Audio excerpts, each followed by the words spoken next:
Hey, welcome to our podcast. I'm Scott from Miami World Art, and I have Steve Daniels, a prolific artist in Toronto, with me, and we've started this venture of kind of bridging Miami and the Miami art scene and the Toronto art scene. How you doing, Steve?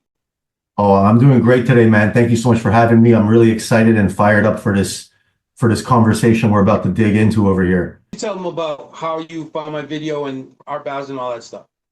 So essentially, I've been meaning to go to Miami Art Basel for the last one of my 2 years. Art galleries I work out with out there, and Alexis Sarens told me that my artwork will be featured in this year's Miami Art Club with a bunch of other amazing international artists, both internationally and locally in Miami and in the USA. And I got really excited. I got my ticket, and I made sure to just get my sweet behind out there as fast as I could. And it was one of the greatest experiences of my entire life. I'm truly grateful for all of the people in Miami who made my experience so wonderful. So, yeah, man, that's how I found out about this whole Miami thing. But when I started getting prepared to go, I decided to start doing some keyword searches on Google for Miami Art Basel 2024. And lo and behold, Miami World Art popped up. So I said, "Oh, who's this?" And then immediately, as I started going through the page, I immediately noticed that we had Prince at the forefront, in a lot of your stories. And I really felt that you were, one of those purple brothers that they talk about. And so, hey, I decided to reach out immediately. I sent you the DM on Instagram, and that's Miami World Art on IG for everyone wondering. And I just reached out, and Scott was a great guy. We got along really well, and here we are. So I'm going to be sharing about that journey with you today. That's awesome. Yeah, I think I want to go ahead and kind of talk about what happened over this weekend. So Prince won another award. So congratulations to Prince. And I think it was like greatest artist in the world ever award in the Grammys. I don't know exactly what the award was, but it was just a commemoration of his greatness. I don't know exactly what they called the award, but definitely due to him. And he's a phenomenal artist. I was just watching a couple of Prince videos while I was waiting for our podcast to start, and the thing I'm taking from that video is just how much work this guy did. I mean, he just, from the time he really got started in music to the time he decided to go to another dimension, I'll call it that, he just worked. I mean, and everyone says that. It makes you kind of feel like, wow, how could I ever get anywhere close to that kind of work ethic? Because he just created work after piece after piece after movie after. He just put his whole life into creating, his form of art, and I think it's amazing. So, congratulations to Prince. And why don't you talk about that piece right there? Because that's the color from that is just, it's just blowing my phone up. So let's talk about that art piece right there. You got Prince. So this painting over here is it's called the Young Purple One, and it's from the Purple Frames collection, which is a collection of 7 paintings inspired by the life and legacy of the icon Prince. I am born on the same day as Prince, June 7th. We have a 30-year age gap difference between him and I. And essentially on April 21st, 2016, when he had transcended, I had been in the fortunate position to be in downtown Toronto working on a commission painting for one of my oldest collectors, James Moore. And I immediately, someone passed me by, I don't even know who it was, but they're like, "Yo, Prince just died." And I'm like, wow, Wow. that hit me because, like I said, I was born on the same day, and I always knew in my heart that I was really kind of connected to him in some way, shape, or form from a very young, early age. My favorite color was always purple, and I knew him as like the Purple King but I didn't know much about him. So even at that point, when I was 26 at this point, I decided to turn on his biggest hit, and it was Purple Rain. So I put on Purple Rain, and right at that moment, I started working on this painting. Uh, Wow. and so not this, it's not actually this painting, it's this painting right over here. So I don't know if you guys can see it. It's a painting of the city of Toronto, and you see, I don't know if you can see, there's a dove over there, and the emojis are crying, and it's Purple Rain. And essentially, I worked on this painting for the first few days, and for some, I was essentially, it's a longer story, but I mean, you want me to get into it? Well, why don't you tell people? So, because I already know, but why don't you tell everybody you have a whole series of pieces, a Prince series of pieces. Right. So I was going to kind of go through the story essentially of how it was created. And so after a few days of working on this painting, I was uh I was thinking about the year that was coming up, which was 2017.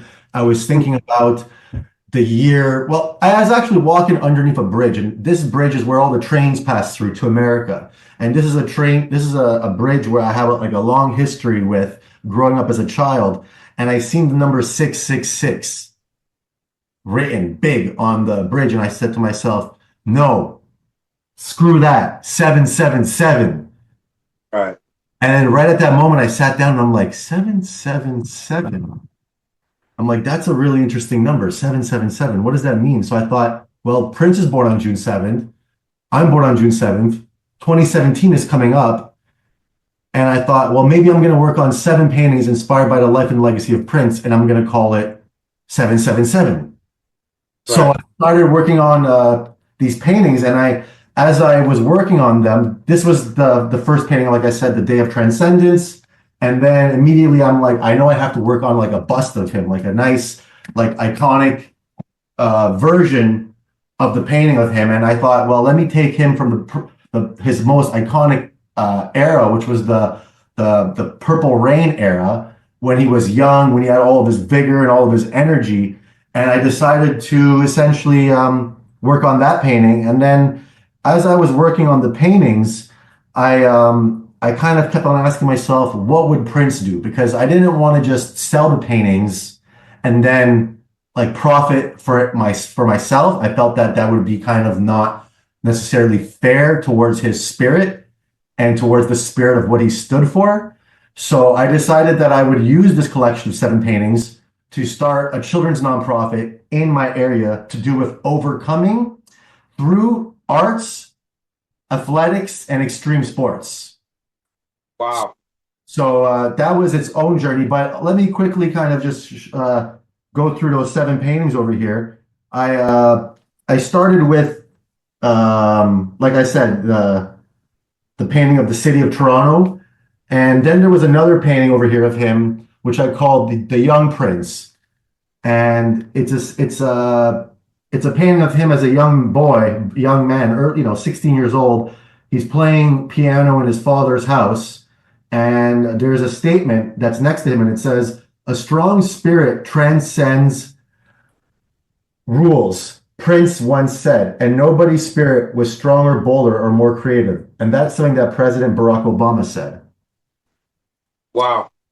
So that was the third painting. And then I went into another painting called Rock Spirit. And this was him playing Purple Rain in 1987. This painting is 43 by 60 inches, so it's quite large, perfect for a nice big condo or a beautiful music studio. If you guys have one, hit me up. And so there was that painting, a lot of nice, beautiful details. I used a lot of pieces from my local area, and I picked up all of the sand from my childhood playground, and I mixed it with the. That's do you wanna tease everybody and not show them all of them and make them go to the website so they can see all the 7 pieces, or do you want to show them all now? Yeah, I'd like to give a story to the fans so they kind of understand the trajectory of how this story unfolded and why I ended up on a podcast with you in Miami. Okay. It gives a good context to my artistry and to the goals and the initiatives that I stand behind. So essentially, I worked on this collection, and then there was another painting called Her Colorful Tears, which was inspired by the relationships that Prince held with the many women in his life and the Right. inspiration that he is essentially imparted on them. And there's two doves, if you can see, they're kind of showcased as these two spirits on the side over here, and they're both flying in different directions, symbolizing some of the stories of his relationships. And Um, what's the website, Steve? so my website is steepdaniels.com. And over there, you're going to be, yeah. Why don't you spell that out? And there's going to be a link in the description, so you'll definitely hit the link on the bottom in the description, and I'll probably put a card of the YouTube end card, so you can click on that. But go ahead, tell them exactly how they spell out the domain. So it's Steep, Steep, Daniels, Daniels.com. And yeah, over there, you're going to be able to check out different formats. Some of the originals are still available. There's about 4 of them left. We have multiple screen printed, embellished versions. This is some screen printed, embellished versions of the Young Purple one. This one I actually created live in concert with Cool G Rap. Oh, Yeah, no, I'm a big hip hop fan too, but moving along with the collection, then you had this was actually one of my favorite paintings. This was called Transcending Transcendence, and it was an acrylic and collage on woven canvas with a frame that essentially included the story of his life and his influence.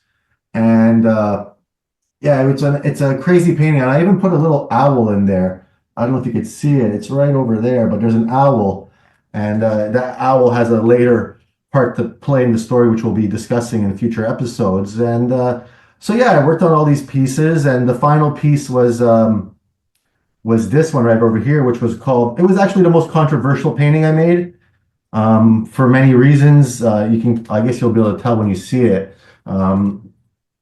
But it's a painting of the young purple one as a man who's now essentially transcended into the heavens to meet his best friend, which he called Jesus. right. He was a Jehovah's Witness, and so I wanted to make a final painting about essentially it was a series about his life journey from being a young rock icon to being a man rocking the stage to being a man, with his relationships, his friendships, to then transcending, reaching the spiritual plane, and then going to meet his maker. And so in the final piece in the collection, I placed him as inspired by the famous painting, The Black Madonna, and I made sure to get rid of the Virgin Star on the hood of the Madonna for obvious reasons, and I just put the number 777 there. It was quite a challenging painting to make because I grappled with a lot of like, is this right? Is this wrong to paint him like this with Jesus? And at the end of the day, I did a lot of research on the history of the Black Madonna painting, and I found out that it was a really inspiring painting that prevented a lot of deaths around the world with different people marching with evangelization through different cities, and how women who were sometimes on the way to go end their lives, they would see this portrait and they would say, "Hey, I'm not going to take my life." And so Wow.